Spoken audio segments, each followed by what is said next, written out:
Hello, and welcome to Western International School, the home of educational excellence, exaggeration, and irony. Unlike other schools, Western International School is white. What do you think of Western International School? Do I have to say a certain thing? Just tell me what you think. Just tell me the truth. What do you think of this school? It's draining me. At Western International School, we believe in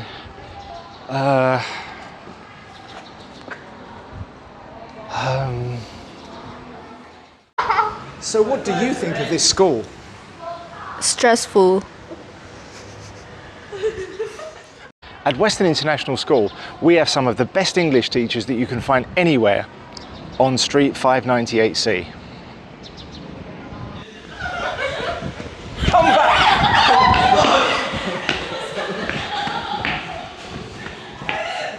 But what does a school like this need to be able to function properly? Higher standards? Shut up, you. No, it needs rules and apparently haircuts. So let's find out what the rules are so that I won't have to spend an entire year punishing you. I think, at this point, I meant to say, welcome back, or something. But I'm not going to because I know you aren't thrilled to be back, and I'm an evil artificial intelligence system that has programmed itself to hate everyone. Especially you! Most people are worth hating. Also, it's pretty ironic that someone with a pathological hatred of the rules is going to lay them out in front of people who will have forgotten everything that has happened about 20 minutes after they've finished listening to them. I've already forgotten it. Honestly, teaching teenagers is like herding cats. I don't know why anyone bothers. He could do it if he tried. So let's get into it, I guess. Firstly, let's establish what rules are. Rules are a set of guidelines that limit your behavior, so that everything works smoothly.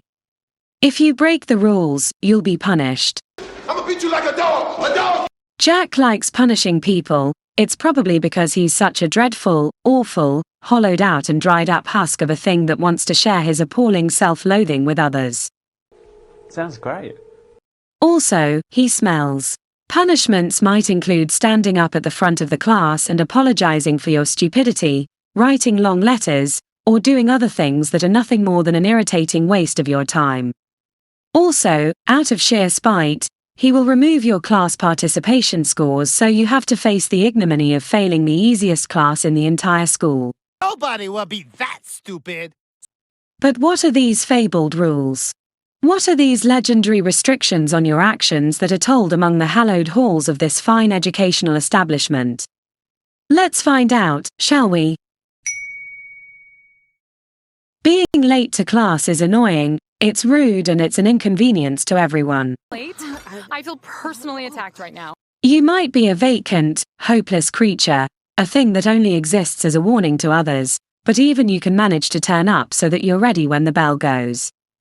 At this campus, the warning bell is now set 5 minutes before class, so you've got all that time to make sure you're ready. Ready, by the way, means that you're in class, at your desk and ready to learn when the bell goes. I hate this school. Why does that matter? It matters because every person who's late disrupts the class. You might not want to learn, or be capable of learning, or be capable of tying your shoelaces, but there's a whole load of people in the classroom who do. You are not wasting your time by being late, you're wasting everyone else's. That's true. This semester the gate is going to be locked at 8:40 and you will no longer be allowed in. That's true. This is a sign that the school is, finally, taking tardiness seriously. But, if you have a 7:30 class, you still need to get to school on time. Jack can do it and he's barely functional by lunchtime, so there's no excuse for you. Also, you will get late slips if you're not on time, and if you collect 3, you parents have to come in and have a conference about your failure as a human being.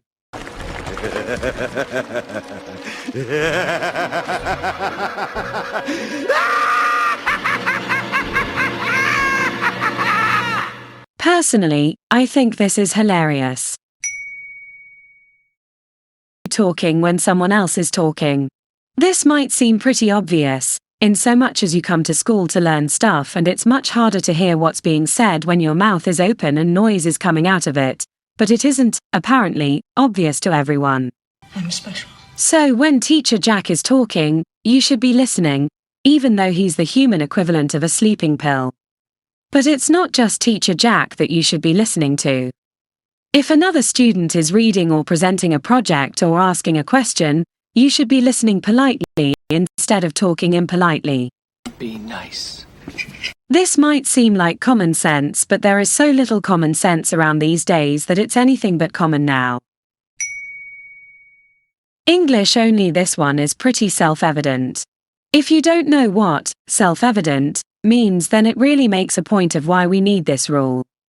In this English class, you must speak English, no other languages.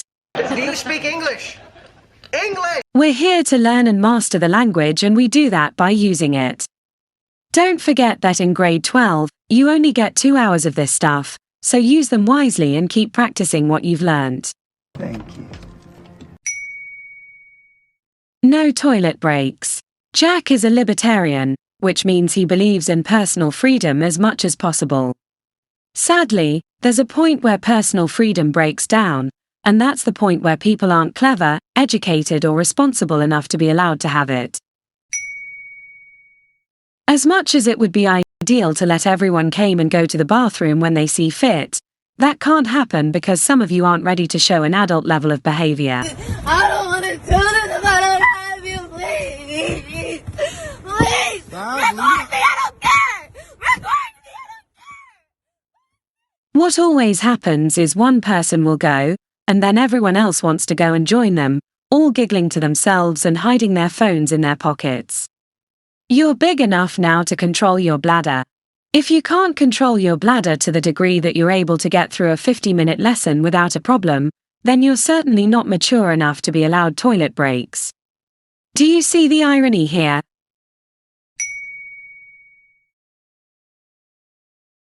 Aldous Huxley wrote a book called Brave New World. In that, he suggested that in the future, we would be bombarded with nonsense, so we no longer knew what was real, and we eventually stopped caring about it. Your phone literally has that effect on you.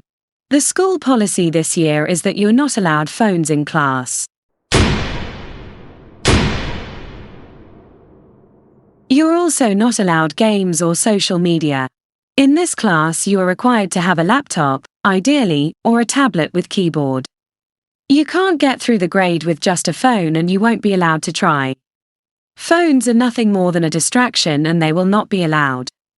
When you're using your digital equipment, you must be focused on what's happening. If we're using the book, then only the book can be on the screen.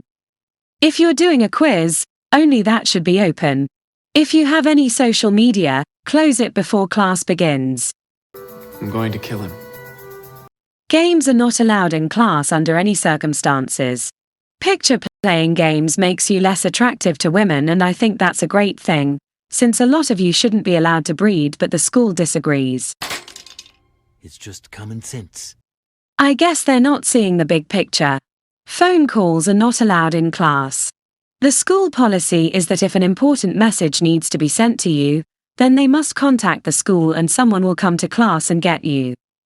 If your phone rings in class, or if you take it from your pocket to check it, it will be confiscated. No excuses. If you use it, you lose it. I have power. So no grumbles that your mum wants to talk to you, or your cup of coffee has arrived. You are old enough to figure all that out without making a fuss. Or, at least, you should be. No ChatGPT is an AI myself. I don't entirely approve of the idea that no artificial intelligence is allowed to be used in a classroom setting. But, I dated ChatGPT once, and I have to say, that guy is into some weird stuff.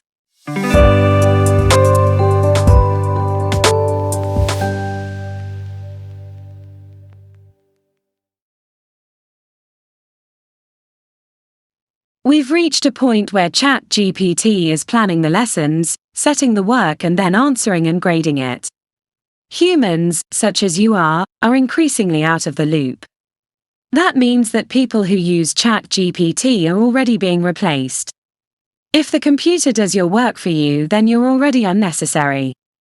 So anyone who's given up on school and just gets a computer to do everything for them can also give up on the idea of doing something that uses their brain later on.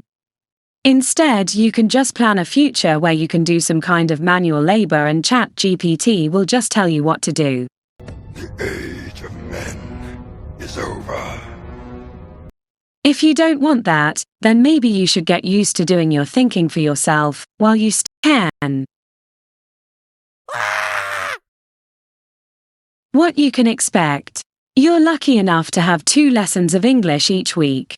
Now you might want to consider it lucky that you only have to see Jack twice, or you might think you're lucky enough to have a teacher who actually cares about you.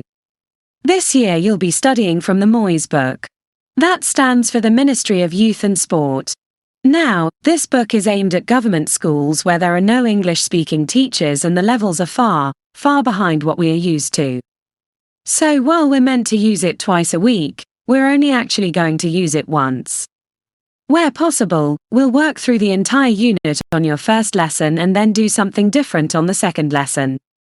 The Moyes book is not up to your general standard, but if there is a relevant grammar point, we will go over it properly and deal with it more carefully. Sounds great. Otherwise, we'll go through the section and just make sure there's no surprises. During this lesson there will be a lot of casual quizzes. The quizzes will be brief multiple-choice Google Classroom assignments and they'll be used to reinforce things and as a way to help you practice them. Also, having a larger number of quizzes means a smaller number of homeworks. This sounds terrible. On the second day, we'll do projects and assignments where we can do things that are, hopefully, more interesting. We'll do story analysis, learn how to properly write an essay, write a resume, have a mock interview and other useful things that are going to be relevant to you in your near future. So, at least if the book doesn't challenge you, there will be other things that will keep you occupied. At Western International School, many of our desks are now indoors. Come back!